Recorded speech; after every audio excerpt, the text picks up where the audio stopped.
अभी हम electric charge के बिल्कुल फंडामेंटल कुछ प्रॉपर्टीज पे बात करेंगे। वो सारे हैं। सबसे पहले हम डिस्कस करेंगे एडिटिव नेचर ऑफ चार्ज, फिर हम डिस्कस करेंगे कंजर्वेशन ऑफ चार्ज, फिर हम बात करेंगे क्वांटाइजेशन ऑफ चार्ज पे। आगे के चैप्टर पे चार्ज के और भी बहुत सारे प्रॉपर्टीज के बारे में आप जान पाएंगे। फिलहाल तो इन 3 फंडामेंटल प्रॉपर्टीज पे हम बात करेंगे। तो सबसे पहला जो प्रॉपर्टी है एडिटिव नेचर ऑफ चार्ज, इसे समझने के लिए कंसीडर करें कि एक ऑब्जेक्ट है या फिर कोई स्पेस है। यहां पर हमने कुछ चार्ज दिया। एग्जाम्पल के तौर पे मान ले कि हमने जो चार्ज दिया ये है 2 माइक्रोकूलम का, और उससे पहले ये जो बॉडी था ये न्यूट्रल बॉडी था, अर्थात इसमें जो नेट चार्ज था ये 0 था। अब हमने दे दिया 2 माइक्रोकूलम, तो इसमें कितना चार्ज आएगा? इसमें चार्ज आएगा 2 माइक्रोकूलम। सो नेट चार्ज इसमें होगा 2 माइक्रोकूलम। अब हमने इस पे और कुछ चार्ज दिया, फॉर एग्जांपल 5 माइक्रोकूलम। तो इसमें पहले से था 2 माइक्रोकूलम, हमने और दिया 5 माइक्रोकूलम, तो टोटल इसमें नेट चार्ज कितना हुआ? तो इसमें अभी जो नेट चार्ज होगा ये होगा 2 और 5, तो इसमें हो जाएगा 7 माइक्रोकूलम। अब हमने मान ले कुछ और चार्ज दिया इसमें, अब हमने इसमें निगेटिव नेचर का कुछ चार्ज दिया, फॉर एग्जांपल -3 माइक्रोकूलम। अब होगा क्या देखें, इस 7 माइक्रोकूलम को आप कुछ इस तरह से इमेजिन कर सकते हैं कि ये 7 माइक्रोकूलम है +3 माइक्रोकूलम और +4 माइक्रोकूलम। आप ऐसा मान ले। अब ये जो -3 माइक्रोकूलम का चार्ज है वो इसे कैंसिल कर देगा, तो बचेगा कितना? 4 माइक्रोकूलम। आप इसे ऐसे भी देख सकते हैं, ऐसे भी इसे समझ सकते हैं कि 7 माइक्रोकूलम का चार्ज था, -3 माइक्रोकूलम का चार्ज आया था, -3 माइक्रोकूलम का चार्ज आया, तो 7 microcoulomb -3 microcoulomb, that will become 4 microcoulomb. So 4 unit का चार्ज बनेगा यहां पर। सो इसमें जो चार्ज हुआ ये 4 यूनिट का हुआ। आप अगर यहां ध्यान से देखें तो 2 माइक्रोकूलम था, फिर 5 माइक्रोकूलम, फिर -3 माइक्रोकूलम। सो इन सबको जोड़ दे देखें आपको मिलेगा 4 माइक्रोकूलम। सो इसी चीज को हम ऐसे भी रिप्रेजेंट कर सकते हैं कि मान ले एक ऑब्जेक्ट है, न्यूट्रल ऑब्जेक्ट या फिर एक स्पेस है, यहां पर कुछ चार्जेस दिए गए। फॉर एग्जाम्पल सबसे पहले Q1 चार्ज दिया गया, फिर इसी ऑब्जेक्ट को Q2 चार्ज दिया गया, फिर Q3 चार्ज, उस तरह से हमने बहुत सारे चार्जेस दिए और हमने अंत में Qn चार्ज दिया। तो इस स्थिति में हम कहते हैं कि टोटल चार्ज या नेट चार्ज इस बॉडी में ये जो होगा ये बराबर होगा Q1 plus Q2 plus Q3 plus इस तरह से Qn तक। आप अगर देखेंगे ध्यान से तो ये क्या है? ये अलजेब्रिक एडिशन है, ये अलजेब्रिक एडिशन है। इस तरह का एडिशन हमें स्केलर क्वांटिटीज में दिखता है। बहुत सारे स्केलर क्वांटिटीज अगर एक साथ रहे तो उसका जो नेट इफेक्ट होता है या फिर उसका जो नेट अमाउंट होता है ये हम उसके अलजेब्रिक एडिशन से पता करते हैं। तो ये स्केलर क्वांटिटीज का बेसिक प्रॉपर्टी होता है और हमें पता है कि जो चार्ज होता है ये चार्ज ये स्केलर क्वांटिटी है, ये वेक्टर क्वांटिटी नहीं है। अगर वेक्टर क्वांटिटी होता तो एडिशन में वेक्टर रूल फॉलो करता, ये अलजेब्रिक एडिशन फॉलो कर रहा क्योंकि ये एक स्केलर क्वांटिटी है चार्ज। इसी प्रॉपर्टी को बहुत सारे चार्जेस मिलके जो नेट चार्ज बनाता है, जो कि नेट चार्ज होता है उन सारे चार्जेस का अलजेब्रिक एडिशन, इसी को हम कहते हैं एडिटिव नेचर ऑफ चार्ज। अब अगला प्रॉपर्टी में जाते हैं जो कि है कंजर्वेशन ऑफ चार्ज। तो इसे समझने के लिए मान ले एक आइसोलेटेड सिस्टम है। आइसोलेटेड सिस्टम मतलब ये सिस्टम, इसके अंदर जितने भी ऑब्जेक्ट्स हो ये एक दूसरे के साथ इंटरैक्ट तो कर सकते हैं लेकिन सराउंडिंग्स के साथ इंटरैक्शन नहीं होगा इसका। सराउंडिंग्स मतलब इस सिस्टम से, आइसोलेटेड सिस्टम के बाहर जो भी है, जो भी ऑब्जेक्ट्स हैं या फिर जो स्पेस है, उनके साथ इस सिस्टम के ऑब्जेक्ट्स का किसी तरह से इंटरैक्शन नहीं होगा। अब मान ले कि यहां कुछ चार्ज है, तो हमने माना +2 यूनिट चार्ज है, तो चलिए यूनिट को मान लेते हैं माइक्रोकूलम। सो +2 माइक्रोकूलम चार्ज है और दूसरे बॉडी में +3 माइक्रोकूलम चार्ज है। तो ये जो सिस्टम है अभी, इस सिस्टम में नेट चार्ज कितना है देखें। सो नेट चार्ज जो होगा इसमें, नेट चार्ज ये बराबर होगा 2 माइक्रोकूलम और 3 माइक्रोकूलम, दोनों पॉजिटिव नेचर का। तो ये हो जाएगा +2 microcoulomb plus 3 microcoulomb is equal to 5 microcoulomb. Nature इसका होगा पॉजिटिव। अब देखिए ये आइसोलेटेड सिस्टम है, तो जो भी इंटरेक्शन होगा वो इंटरेक्शन इन्हीं दो ऑब्जेक्ट्स के बीच होगा। ये बाहर किसी भी ऑब्जेक्ट के साथ ये इंटरैक्ट नहीं करेगा, सिर्फ इंटरेक्शन होगा इन दोनों ऑब्जेक्ट्स के बीच। तो एग्जांपल के तौर पे मान ले 1 माइक्रोकूलम चार्ज ये पहला वाला ऑब्जेक्ट इस दूसरे वाले ऑब्जेक्ट को दे देता है। तो चूंकि ये 1 माइक्रोकूलम चार्ज दे रहा है, तो इसका जो चार्ज है ये चार्ज 2 से घट के अब 1 माइक्रोकूलम हो जाएगा, +1 माइक्रोकूलम। और 1 माइक्रोकूलम ये वाला चार्ज चूंकि इसे मिल रहा है जिसमें कि चार्ज था 3 माइक्रोकूलम का, तो इसका जो चार्ज है ये अब बढ़ के बन जाएगा 4 माइक्रोकूलम। तो अब देखें इनका नेट चार्ज क्या है। नेट चार्ज अब भी 5 माइक्रोकूलम है। यहां पर अगर आप ध्यान से देखेंगे तो आप ये पाएंगे कि पहले वाले ऑब्जेक्ट का चार्ज जितना घट रहा है दूसरे का उतना बढ़ रहा है। तो जो टोटल है, टोटल तो उतना ही रहेगा और इंटरेक्शन इन दोनों के बीच ही होना है। ये बाहर किसी ऑब्जेक्ट के साथ इंटरैक्ट नहीं कर सकता है क्योंकि ये आइसोलेटेड सिस्टम है, तो इस तरह का इंटरेक्शन नहीं हो सकता है। तो चार्ज एक में जितना घटेगा दूसरे में उतना बढ़ेगा, तो टोटल चार्ज जो है वो कंजर्व्ड रहेगा, कांस्टेंट रहेगा। इसी को हम कहते हैं कंजर्वेशन ऑफ चार्ज। तो कंजर्वेशन ऑफ चार्ज हमें जो दिखता है वो आइसोलेटेड सिस्टम में होता है। आइसोलेटेड सिस्टम में, आइसोलेटेड सिस्टम ऑफ चार्जेस का जो चार्ज है वो कंजर्व्ड होता है, कांस्टेंट होता है। लेकिन अगर मान ले कि एक में चार्ज घटा लेकिन दूसरे का बढ़ा नहीं, क्या ऐसा हो सकता है? चलिए पहले तो हम ऐसा एक सिचुएशन समझने का कोशिश करते हैं कि किस तरह के सिचुएशन में यह हो सकता है कि एक का चार्ज तो घट गया लेकिन दूसरे का बढ़ा नहीं। मान ले कि यहां से कुछ चार्ज जो है ये डिस्ट्रॉयड हो गया, 1 माइक्रोकूलम चार्ज डिस्ट्रॉयड हो गया, बर्बाद हो गया। तो ये 4 माइक्रोकूलम इसका जो चार्ज था, अब इसका चार्ज हो जाएगा 3 माइक्रोकूलम। लेकिन जो चार्ज इसका घटा, क्या ये पहले वाले ऑब्जेक्ट में पहुंच रहा है? नहीं पहुंच रहा। तो टोटल चार्ज क्या कंजर्व्ड रहेगा? नहीं रहेगा।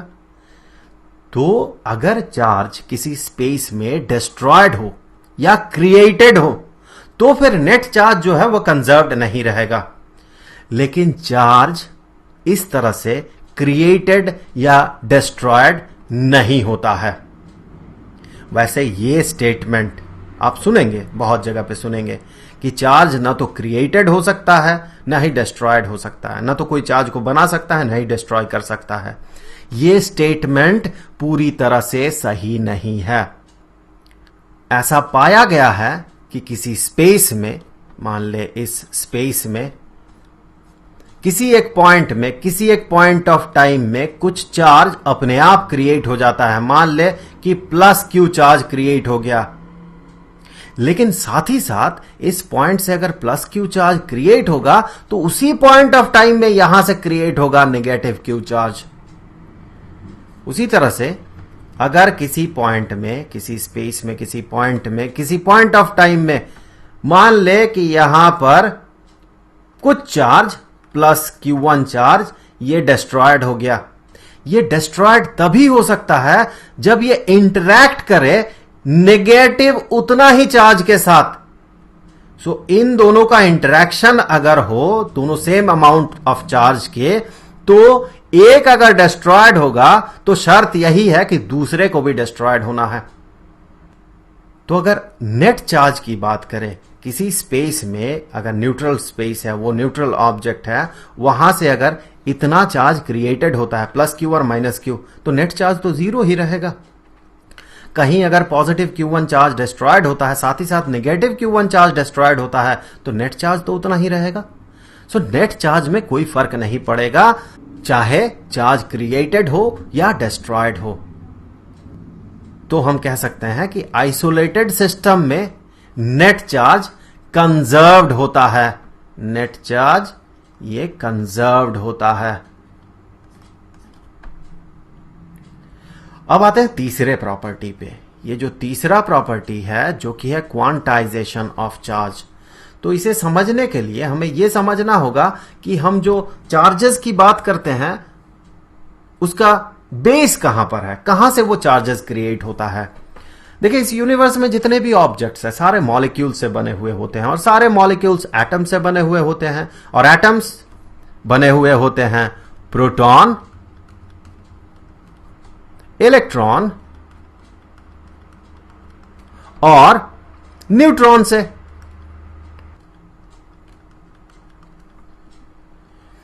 प्रोटॉन में जो चार्ज होता है इसे हम कहते हैं ये चार्ज है प्लस ई, जबकि ये ई है एलिमेंट्री चार्ज जिसका मैग्नीट्यूड होता है 1.6 into 10 to the power negative 19 Coulomb.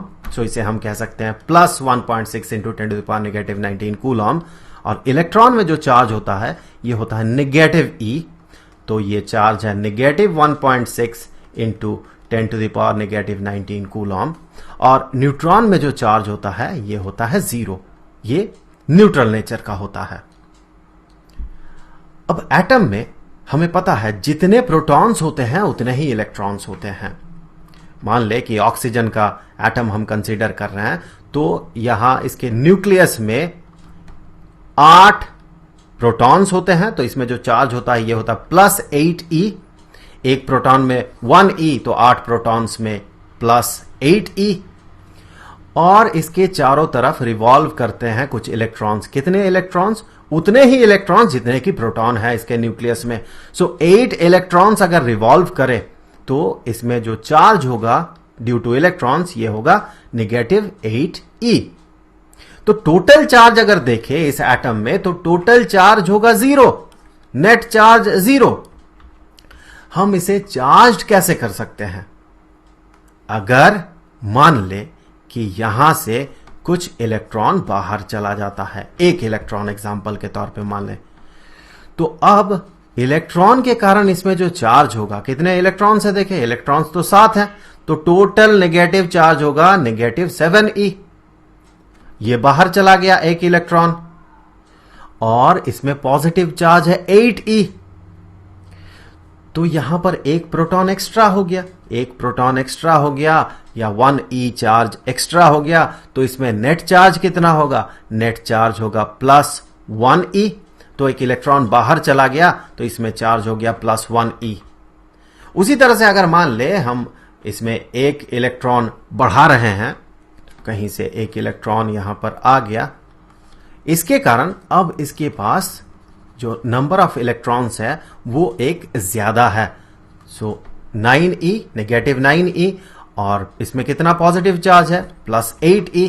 तो नेट चार्ज कितना होगा? नेट चार्ज होगा नेगेटिव 1e। तो एक इलेक्ट्रॉन अगर किसी एटम में हम देते हैं तो उसका चार्ज जो है नेट चार्ज वो नेगेटिव 1e हो जाता है और एक इलेक्ट्रॉन निकालने से उसमें चार्ज पॉजिटिव 1e होता है।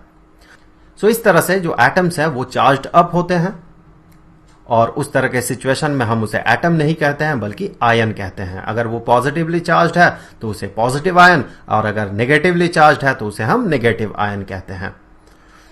सो जो फंडामेंटल चीज है वो ये है कि किसी ऑब्जेक्ट को अगर आपको चार्ज अप करना है तो या तो उसमें इलेक्ट्रॉन डाला जाएगा या फिर उससे इलेक्ट्रॉन बाहर निकलेगा। तो अगर मान ले कि कोई ऑब्जेक्ट है जिसे कि हम चार्ज दे रहे हैं, तो मिनिमम कितना चार्ज हम दे सकते हैं?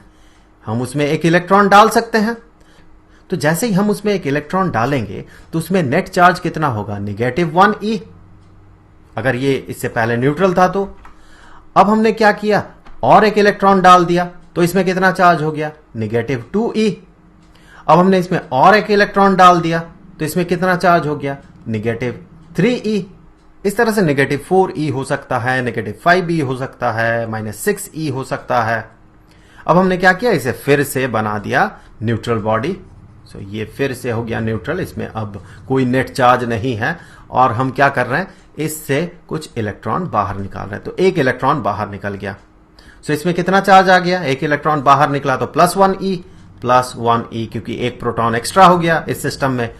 अब हमने और एक इलेक्ट्रॉन बाहर निकाल लिया तो इसमें चार्ज आ गया +2e। अब हमने एक और इलेक्ट्रॉन बाहर निकाल दिया तो इसमें चार्ज आ गया +3e। इस तरह से और भी चार्जेस पॉसिबल है।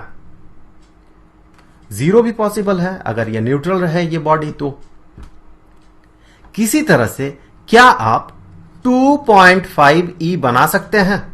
आप एक इलेक्ट्रॉन डाल सकते हैं, आप एक इलेक्ट्रॉन निकाल सकते हैं, आप 2 डाल सकते हैं, 3 डाल सकते हैं। क्या 2.5 इलेक्ट्रॉन आप डाल सकते हैं? नहीं। तो क्या ये 2.5e चार्ज पॉसिबल है? पॉसिबल नहीं है। तो जितने भी पॉसिबल चार्जेस हैं वो पॉसिबल चार्जेस हैं 0, 1e, +1e, +2e, +3e and so on.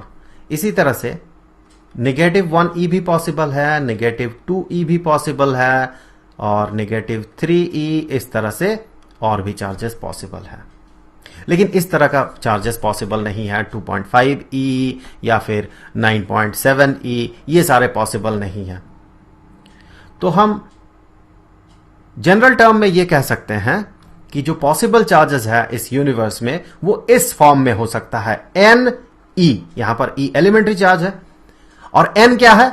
N है इंटीजर्स। यहां देखें ये +1, +2, +3, साथ ही साथ 0, -1, -2, -3 ये सारे इंटीजर्स हैं। सो इस जीरो को हम 0e भी कह सकते हैं। तो देखिए पॉसिबल चार्जेस किस फॉर्म में आपको दिख रहा है। -3e, यहां पर हम कह सकते हैं n का वैल्यू -3 है जो कि एक इंटीजर है। -2e, यहां n का वैल्यू -2 है, -2 भी एक इंटीजर है।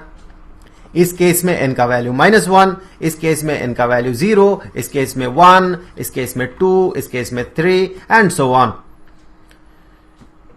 इस स्टेटमेंट को हम कुछ ऐसे भी डिनोट करते हैं कि all the possible charges in this universe, इस यूनिवर्स में जितने भी पॉसिबल चार्जेस हैं सारे वो होते हैं एलिमेंट्री चार्ज का, ये तो एलिमेंट्री चार्ज है, एलिमेंट्री चार्ज का इंटीग्रल मल्टीपल। ये देखिए ये एक मल्टीपल है एलिमेंट्री चार्ज का और यहां पर कैसा मल्टीपल है ये जो n है, ये जो नंबर है ये एक इंटीजर है। So integral multiple of elementary charge.